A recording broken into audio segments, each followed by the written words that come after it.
Hello guys, welcome back to my YouTube channel. Please do not forget to subscribe to the channel and like the video. Coming up on Kabeja on Monday, Vuyakazi figures out Lulama's wound and blames herself for use of drugs. Zimkita continues to be thorn in the Makwetu marriage. On Tuesday, Lulama causes an epic public scene when Hlumelo turns on her. Funeka is ready to humble herself to Msimelelo, but Vuyokazi makes a shocking discovery about Lulama. On Wednesday, Msimelelo's bold proposition leads to a situation he can't control. Stoki and Vuyokazi realize that helping Lulama will be more difficult than they thought. On Thursday, Lulama tries to adapt life on the streets in vain.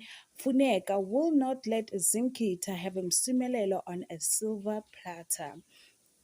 On Friday, Vuyokazi's attempt to help Lulama leads to a rage and chaos. Zimkita's manipulation actions, Zimkita manipulations tactics cause a great rift in the Makwetu household.